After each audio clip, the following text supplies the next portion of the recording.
ನಮಸ್ಕಾರ ಸ್ನೇಹಿತರೆ, ಗ್ಯಾರಂಟಿಗಳಿಗೆ ಬೀಳುತ್ತಾ ಬ್ರೇಕ್. ಮುಂಬರುವ ಬಜೆಟ್ನಲ್ಲಿ ಸಿಎಂ ಸಿದ್ದರಾಮಯ್ಯನವರ ಲೆಕ್ಕಾಚಾರವೇನು? ಇಲ್ಲಿದೆ ಪಕ್ಕಾ ರಿಪೋರ್ಟ್. ಕರ್ನಾಟಕದಲ್ಲಿ ಕಾಂಗ್ರೆಸ್ ಸರ್ಕಾರದ 5 ಗ್ಯಾರಂಟಿ ಯೋಜನೆಗಳು ಮುಂದುವರಿಯುತ್ತಾ ಅಥವಾ ನಿಲ್ಲುತ್ತಾ ಅನ್ನೋದು ಈಗ ಎಲ್ಲರ ಬಾಯಲ್ಲಿರೋ ದೊಡ್ಡ ಪ್ರಶ್ನೆಯಾಗಿದೆ ಸ್ನೇಹಿತರೆ. ಮತ್ತು ಸಿಎಂ ಸಿದ್ದರಾಮಯ್ಯ ಮಂಡಿಸಲಿರುವ ಮುಂಬರುವ 2026 ಕರ್ನಾಟಕ ಬಜೆಟ್ನಲ್ಲಿ ಏನೆಲ್ಲ ನಿರೀಕ್ಷೆ ಮಾಡಬಹುದು ಮತ್ತು ಸರ್ಕಾರದ ಬೊಕ್ಕಸಕ್ಕೆ ಬೀಳುತ್ತಿರುವ ಆರ್ಥಿಕ ಹೊರೆ ಎಷ್ಟು, ಹಾಗೆ ಜನಸಾಮಾನ್ಯರಿಗೆ ಇದರಿಂದ ಆಗ್ತಿರೋ ಲಾಭಗಳೇನು? ಬನ್ನಿ ಈ ಕುತೂಹಲಕಾರಿ ವಿಚಾರಗಳ ಬಗ್ಗೆ ಮಾಹಿತಿಯನ್ನು ತಿಳಿದುಕೊಳ್ಳಲು ತಪ್ಪದೆ ಈ ವಿಡಿಯೋನ ಕೊನೆವರೆಗೂ ನೋಡಿ ಮತ್ತು ಈ ಚಾನೆಲ್ ಅನ್ನು ಸಬ್ಸ್ಕ್ರೈಬ್ ಮಾಡಿ ಹಾಗೂ ಪಕ್ಕದಲ್ಲಿ ಇರುವಂತಹ ಬೆಲ್ ಐಕಾನ್ ಪ್ರೆಸ್ ಮಾಡಿ ಸ್ನೇಹಿತರೆ. ನಾವು ಕೊಡುವಂತಹ ನೋಟಿಫಿಕೇಶನ್ ಅನ್ನ ದಿನಾಲೂ ತಪ್ಪದೆ ನೋಡಿ ಸ್ನೇಹಿತರೆ. ಹಾಗಾದ್ರೆ ಬನ್ನಿ, ರಾಜ್ಯದ ಜನತೆಗೆ ಮೊದಲ ಗುಡ್ ನ್ಯೂಸ್ ಏನಪ್ಪಾ ಅಂದ್ರೆ, ಗ್ಯಾರಂಟಿ ಯೋಜನೆಗಳನ್ನು ಯಾವುದೇ ಕಾರಣಕ್ಕೂ ಕೂಡ ನಿಲ್ಲಿಸಲ್ಲ ಅಂತ ಸಿಎಂ ಸಿದ್ದರಾಮಯ್ಯನವರು ಸ್ಪಷ್ಟಪಡಿಸಲಾಗಿದ್ದು, ಮಾರ್ಚ್ ತಿಂಗಳಲ್ಲಿ ಮಂಡನೆಯಾಗಲಿರುವ ತಮ್ಮ ದಾಖಲೆಯ 17ನೇ ಬಜೆಟ್ನಲ್ಲಿಯೂ ಕೂಡ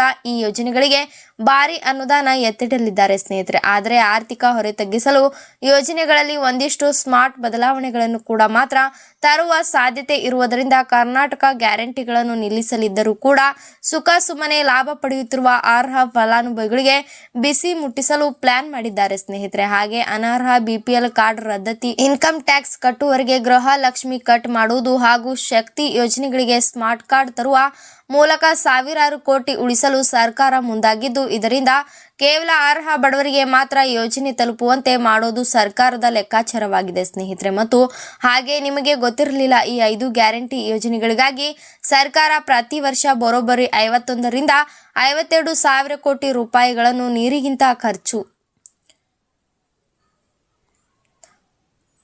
ಸಲೀಸಾಗಿ ಖರ್ಚು ಮಾಡುತ್ತಿದೆ ಸ್ನೇಹಿತರೆ. ಈ ಯೋಜನೆಯ ಶುರು ಆದಾಗಿನಿಂದಲೂ ಕೂಡ ಇಲ್ಲಿವರೆಗೆ ಬರೋಬ್ಬರಿ 1 ಲಕ್ಷ ಕೋಟಿಗೂ ಹೆಚ್ಚು ಹಣ ಖರ್ಚಾಗಿದೆ ಸ್ನೇಹಿತರೆ. ಇದು ರಾಜ್ಯದ ಬೊಕ್ಕಸಕ್ಕೆ ದೊಡ್ಡ ಆರ್ಥಿಕ ಹೊರೆಯಾಗಿದ್ದು, ಬೇರೆ ಅಭಿವೃದ್ಧಿ ಕಾಮಗಾರಿಕೆಗಳಿಗೆ ಅನುದಾನ ಹೊಂದಿಸುವುದೇ ಸರ್ಕಾರಕ್ಕೆ ದೊಡ್ಡ ತಲೆನೋವಾಗಿದೆ ಸ್ನೇಹಿತರೆ. ಇದರಿಂದ ಒಂದೆಡೆ ಕರ್ನಾಟಕದ ಬೊಕ್ಕಸಕ್ಕೆ ಹೊರೆಯಾಗಿದ್ದರೂ ಕೂಡ ಜನಸಾಮಾನ್ಯರಿಗೆ, ಅದರಲ್ಲೂ ಕೂಡ ಬಡವರಿಗೆ ಮಾತ್ರ ಈ ಯೋಜನೆಗಳು ಸಂಜೀವಿನಿಯಾಗಿವೆ ಸ್ನೇಹಿತರೆ. ಆದರೆ ಮಹಿಳೆಯರ ಅಕೌಂಟ್ಗೆ ಪ್ರತಿ ತಿಂಗಳು 2,000 ಜಮಾ ಆಗ್ತಿದೆ, ಕರೆಂಟ್ ಬಿಲ್ ಫ್ರೀ ಆಗಿದೆ ಮತ್ತು ಮಹಿಳೆಯರಿಗೆ ಬಸ್ ಪ್ರಯಾಣ ಉಚಿತವಾಗಿದೆ. ಹಾಗೆ ಸಿಎಂ ಹೇಳುವ ಪ್ರಕಾರ ಜನರ ಕೈಯಲ್ಲಿ ದುಡ್ಡು ಓಡಾಡುತ್ತಿದ್ದು ಅವರ ಕೊಳ್ಳುವ ಸಾಮರ್ಥ್ಯ ಭಾರಿ ಹೆಚ್ಚಾಗಿದೆ. ಇದರಿಂದ ಪರಿಣಾಮವಾಗಿ ಕರ್ನಾಟಕದ ತಲಾ ಆದಾಯ ದೇಶದಲ್ಲಿ ನಂಬರ್ 1 ಸ್ಥಾನಕ್ಕೇರಿದೆ ಸ್ನೇಹಿತರೆ. ಮತ್ತು ಬರೀ ಗ್ಯಾರಂಟಿಗಳ ಮೇಲೆ ಫೋಕಸ್ ಮಾಡಿದರೆ ರಾಜ್ಯದ ಅಭಿವೃದ್ಧಿ ಹಳ್ಳ ಹಿಡಿಯುತ್ತೆ ಅನ್ನೋ ಟೀಕೆಗಳಿಗೆ ಕೌಂಟರ್ ಕೊಡಲು ಸಿಎಂ ಸಿದ್ದರಾಮಯ್ಯ ರೆಡಿ ಆಗಿದ್ದಾರೆ ಸ್ನೇಹಿತರೆ. 2026 ಮತ್ತು 27ರ ಬಜೆಟ್ನಲ್ಲಿ ಬ್ರ್ಯಾಂಡ್ ಬೆಂಗಳೂರು ಅಡಿ ಟ್ರಾಫಿಕ್ ಕಂಟ್ರೋಲ್, ಮೂಲ ಸೌಕರ್ಯಗಳಿಗೆ, ನೀರಾವರಿ ಪ್ಯಾಕೇಜ್ಗಳಿಗೆ